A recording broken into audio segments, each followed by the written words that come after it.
Hi everyone, welcome to the channel and welcome to another video. And what are we doing today? We're building a 486, the infamous 486. And the 486 was a big part of my childhood growing up. It was the first computer we ever had. We had an AST Adventure 60660D, 486, and it was the DX2 model, so that's what we're going to be building today. There were SX versions around, and we do also have one of those chips with a heatsink on it actually. Yeah, that had about 4 MB of RAM, 500 gig hard drive. It was the first computer I'd ever seen with a CD-ROM drive, obviously a floppy drive, and I don't remember what the graphics was, and I can't even remember.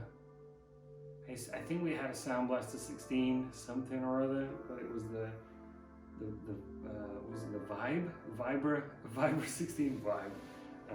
Definitely not the Pro. And it was kind of a first introduction to computers in general. We had that around 95, so it was early 95 before Windows 95. It came with Windows 3.11, and it also had some AST kind of desktop software that was like a shell that was intended to replace Windows 3.1. I remember as a kid always going to other people's houses and seeing their computers and thinking, what is this program manager thing? I've never heard of that. Why does your computer suck? And eventually I kind of liked the idea of program manager, file manager. AST were kind of trying to hide those things away. So yeah, it was my first introduction to computers, played lots of games. The biggest part of the experience for me for the 486 was playing or using Klick and Play. And this was kind of my introduction to game programming. I later moved on to the Games Factory, which is another in the series, and then ultimately on to Multiview Fusion, which is another great product, and then actually straight up to Visual C6 and started doing real programming. So yeah, I wanted to do, there will be definitely a video on this. We'll try and make something. Put your comments down below of what you want to see us create with Klick and Play in 2021. We'll see whether we can make something kind of modern. So yeah, so that'll be interesting to install that and see how it works. There are also lots of other things that I wanted to play with, like Theme Park and where's SimCity going? Oh, definitely Transport Tycoon. Yeah, so we got Theme Park, we got Transport Tycoon. What was the other thing? Oh yeah, Widget. This was, interestingly, Widget Workshop was a game I could never get hold of. I feel like it was more of an American published game rather than in the UK. Finally got hold of a copy of that, so we'll definitely do a video on that. We also have all of the Maxis games from SimCity 2000, Sim Tower, Sim Isle, Sim Farm, Sim Tunes to play through, and I kind of want to capture that experience. Maybe we'll do a Maxis summary video, or we might do individual videos for each one. I'm not quite sure yet. Definitely want to do one of Transport Tycoon.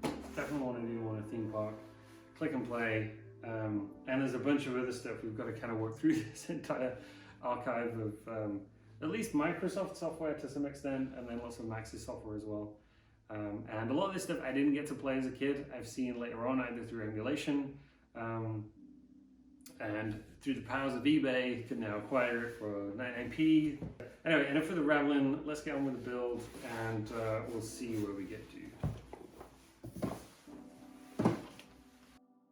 So these are the parts we've cobbled together for this build. I do have some alternate options and I'll try and cover those in a future video, but I was aiming to get parts that would have been available in and around 1994, since this particular year gave rise to a number of memorable games that I'm fond of.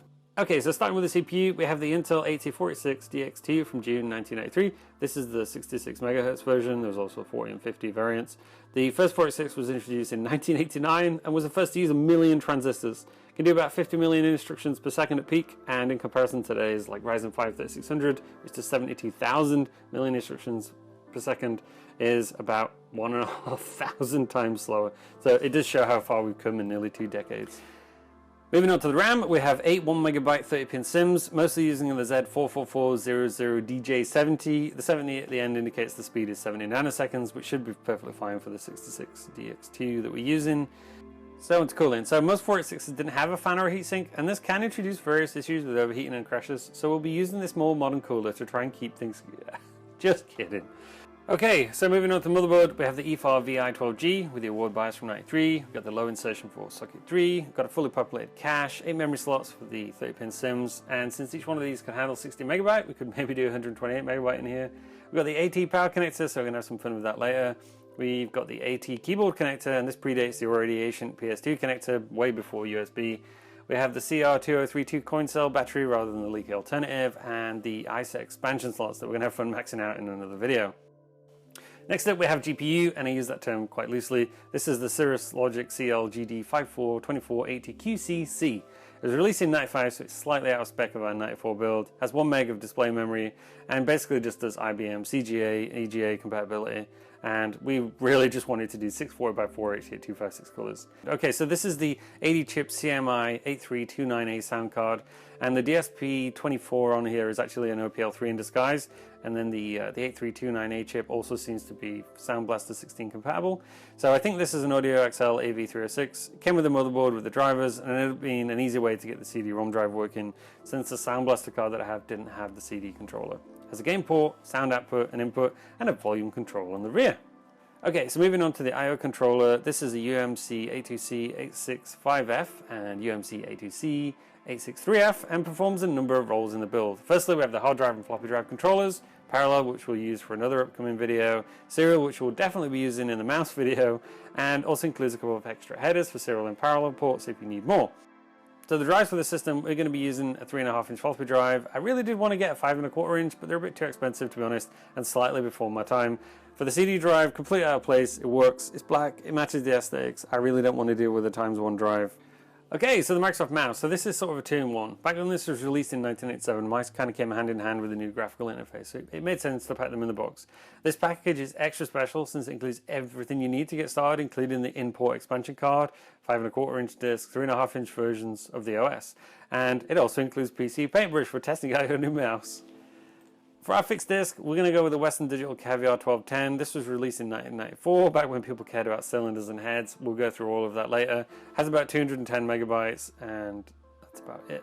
Finally, we have MS-DOS version 6. Now, version 5 was a bit older, from September 91, so it kind of makes sense to start with 6, which was released in March 93, 61 in Feb 94, and then 62 a few months later in June, so we'll be mixing and matching those versions as we go along. I did find it really difficult to obtain a reasonable boxed copy of this. There's lots of original backup discs and original discs, but I think people are either holding on to the original boxes or they weren't very common. I think most PCs in 94 already came with some form of operating system, so it's unlikely people would ever even need to buy this. It works with CPUs back to the 8088, so our 486 should be fine, and it needs about 0.5 meg of RAM, so we should be good to go. Okay, so now that we're all introduced, let's see what sort of compatibility nightmares we can endure. On to the build.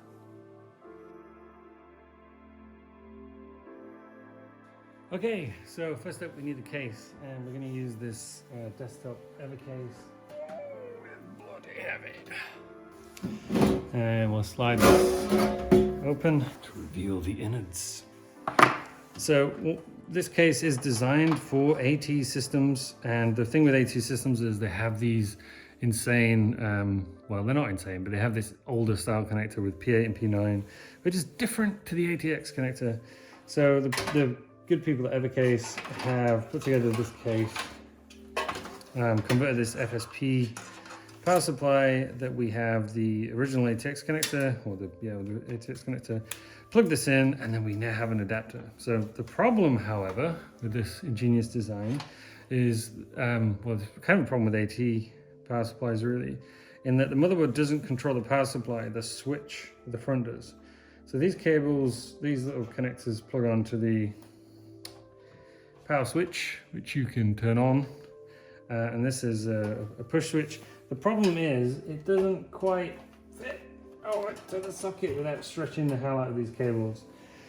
So what we're going to do to try and resolve that, and at least have the ability to turn the computer on, is we're going to try an extender cable in the middle, and we're going to mod this to basically put this here instead, this on the end.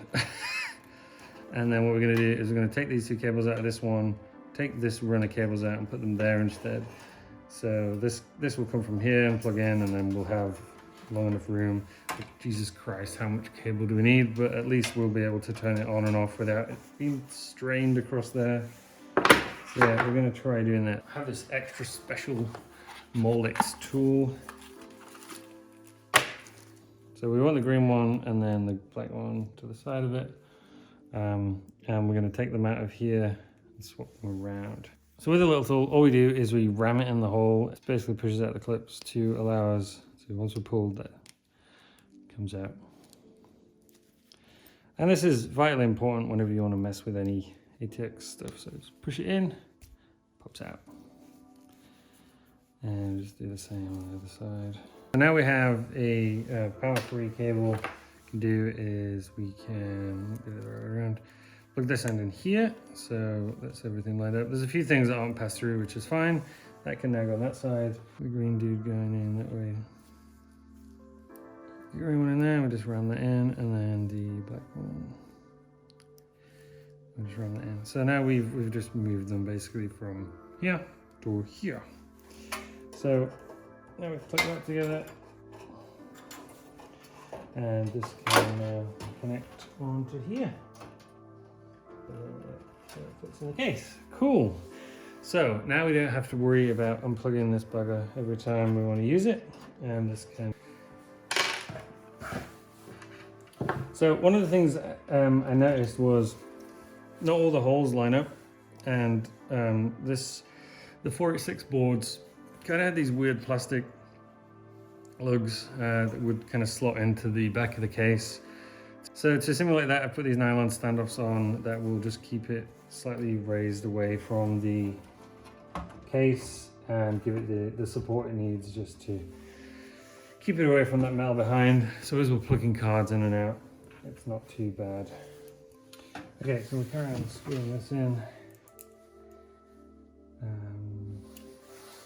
Cool, so that's the board in, and now we can test our new.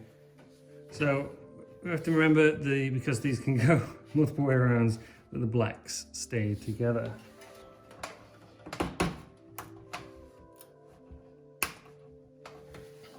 So slightly finicky, but we got there in the end.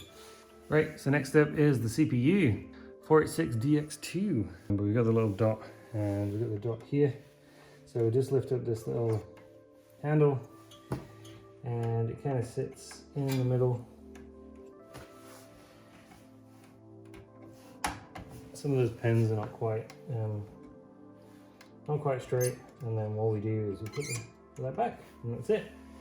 Next up for the RAM, these lovely sticks of RAM. Look at that, 8 megabytes of RAM. Megabytes. And then push forward.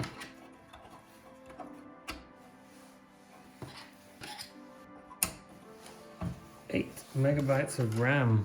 What do we need next? We need the graphics card. And the graphics card is VLB ISA, so we need to go in one of these slots. We're just going to go in the first one over here.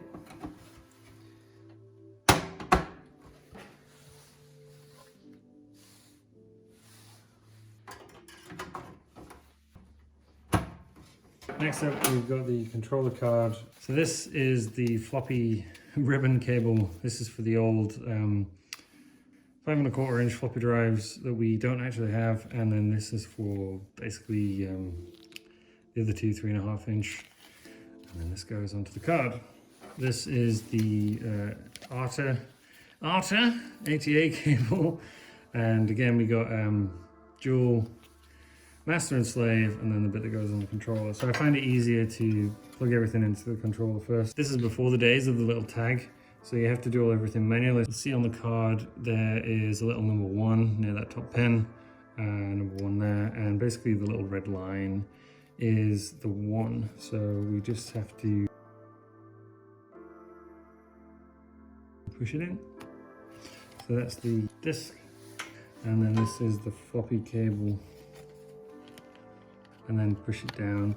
And this particular card has a bunch of jumpers, and this allows you to turn all the various features off. So this is kind of a multi-IO card. It's got the floppy controller, the hard drive controller, we have a parallel port, we have a serial port, and basically turning these things on or off allows you to turn those various devices off or on and off. These are extra connections for extra serial and extra parallel. We don't actually need anything extra, so we're just going to leave it as is. So I like to plug the cables in first. I tend to put this one at the top just because of all the dangly cables. Okay, so what we're going to do now is we're going to install the hard drive, we're going to install the CD drive, and we're going to install the floppy drive. So there's actually an assembly here that we can take out and bring out like that, so we can install the floppy into that bracket. How many screws do we need to put in to hold it in? If you leave in the comments below, like, hold on a minute, I'm supposed to guess? Is there just... How do I know where it's gonna go?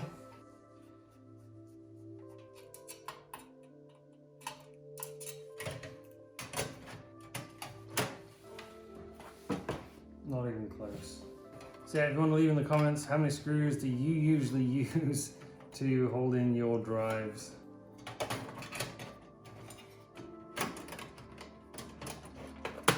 Yeah, that's kind of close, I guess. Will do. What the hell is this stuff on?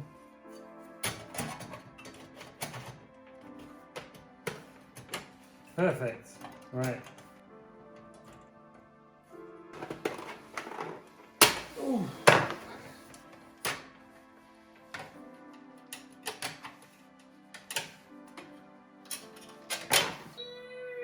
Oh, I needed that.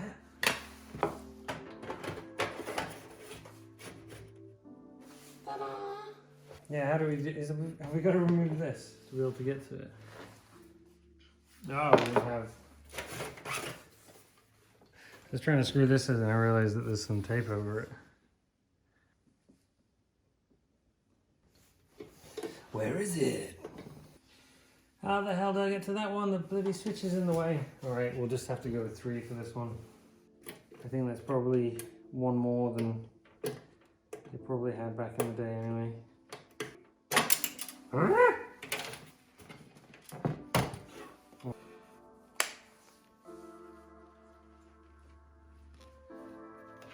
So the hard drive will have to go down there. Oops.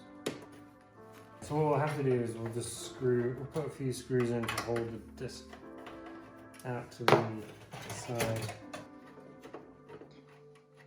I don't think we're going to have multiple CD-ROM drives in here. So I think that's it for now.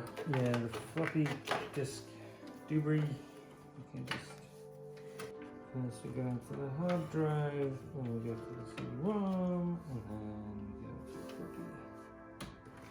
Power supply, we've got the CD drive, we've got the hard drive, we've got the floppy drive, controller, sound card, graphics card, frame buffer, we've got all the memory in, we've got the CPU in. We were going to put a fan in, I think. How are we going to screw it in there? So yeah, just to create a little bit of airflow through the case, we have fans. I only accept 2 screws. So we've got the fans, and the thing with fans is you have to make sure to put them the right way around.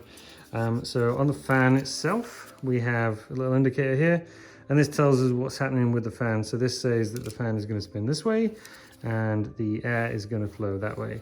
So we want the air in the system to flow from the front to the back to draw the hot air out the back. So this will go in that way around, and kind of from the inside, I guess you can say you're protected somewhat by that, but that was a bit easier than I expected. Now we get these lovely half-life orange screens. They look so much cooler.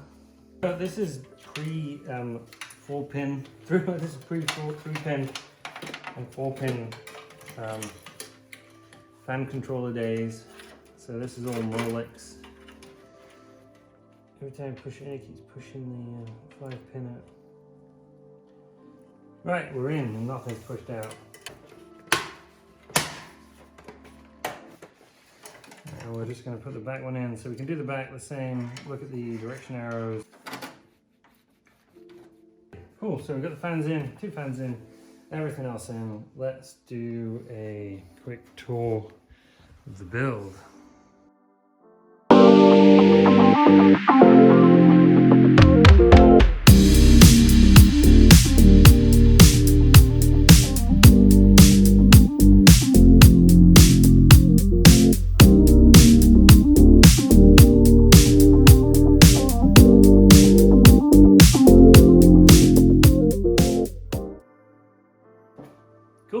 build done. We're going to put the lid back on. We're going to plug a monitor in.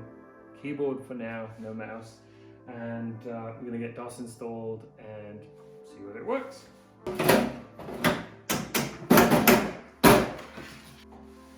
Right. Moment of truth. Does it turn on?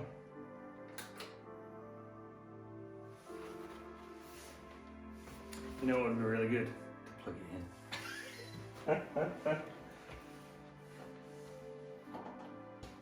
Right, moment of truth. Does it turn on?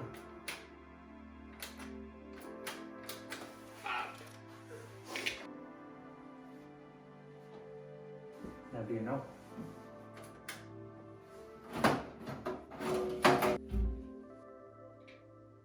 Right, so it's just the switch.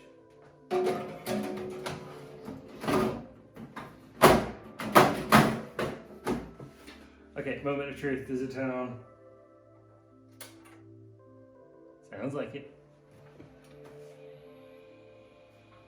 Yay! Memory test 8192 DX2. What is that fan sucking from actually? Delta and setup. Keyboard works. Yay! Standard CMOS setup. Let's do auto detecting drive C. Not even sure what's on here.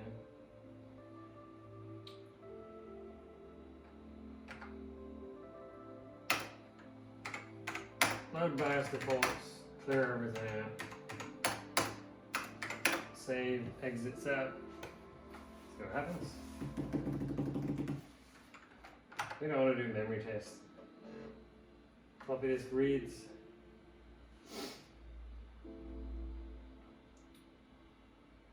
And nothing. And a hard drive trying to spin.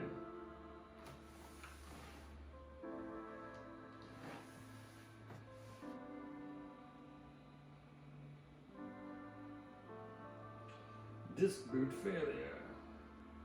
Yeah, okay, so we should try and install DOS.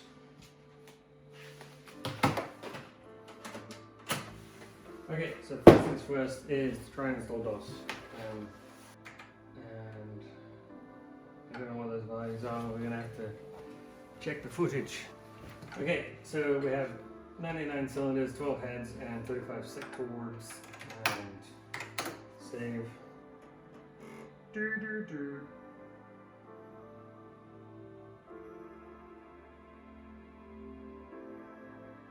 Did I set the jumpers on the disk? Damn it!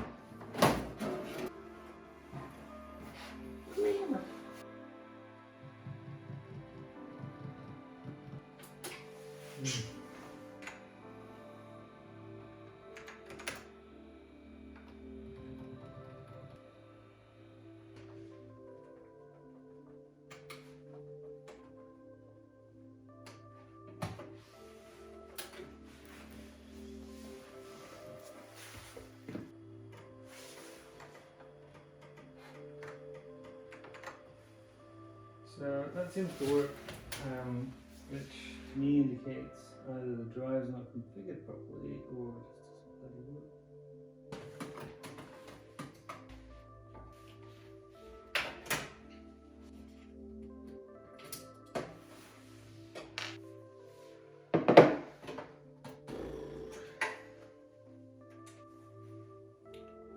Cable select, so it needs to be messaged the other way around.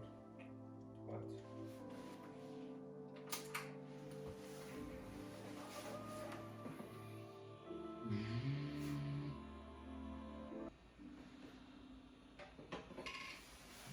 Nah. We'll see if we can move from the disk. And it kind of sounds like it's doing something. Also sounds like it's died. Please wait, setup is checking your system configuration. Oh. Hopefully we should get prompt format C. Valid drive. F disk. Error reading fixed disk. So maybe the disk was buggered. So what we're going to do is we're going to switch up to a different disc because I can't be bothered to try and figure out what's wrong with it. It's probably old. The Quantum Fireball, the best drive ever. Yeah, I'm not sure what year this one is, but we know it works. So let's get this one in and we'll use this one instead. Brilliant. It's so big it doesn't fit. It's really that much bigger. The same size? Oh, it just has different screw holes. It has holes that just don't line up. Yeah.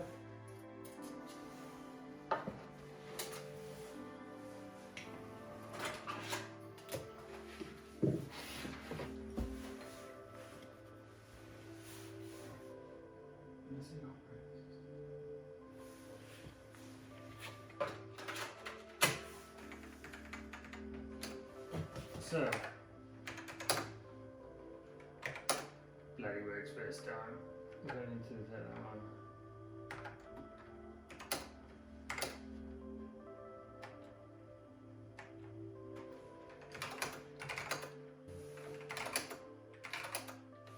D drive doesn't work. That's where I do the cable.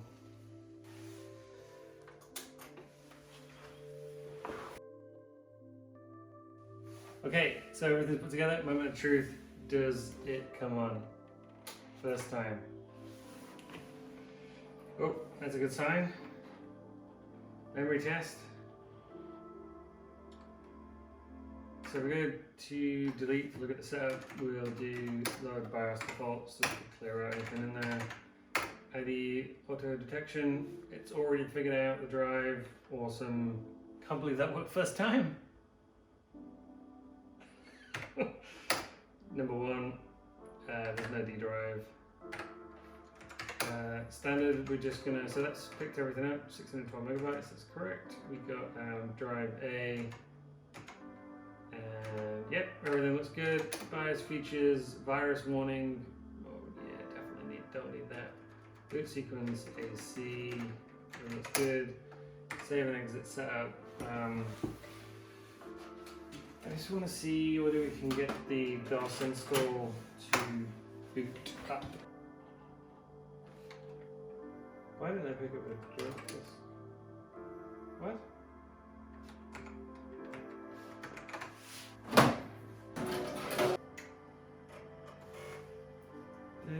That sounds bad. Was it just not in?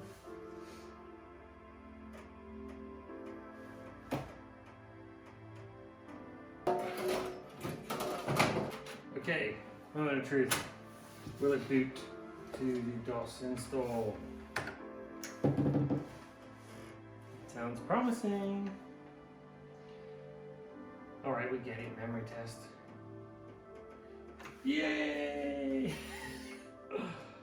Okay, cool. So in our next video, we're going to go through the install of MS-DOS. I'm not sure what version yet.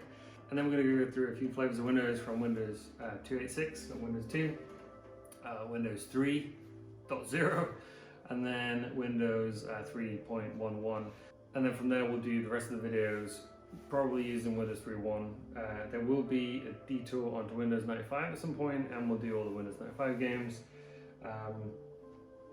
but for now we're going to leave that as this video as the building the 486, and at some point in the future we might condense them all into one feature-length film.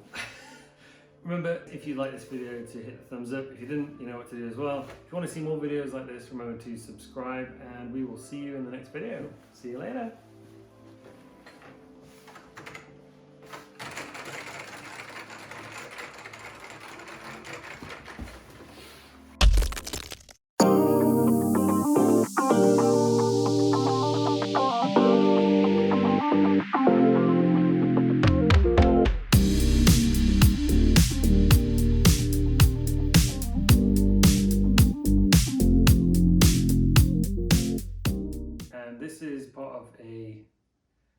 This is a video. I should write these things down. You should write them down. Hi everyone, welcome to the channel and welcome to another video. And what we're doing today, we're building a black next to it. Whoops. Bloody hell.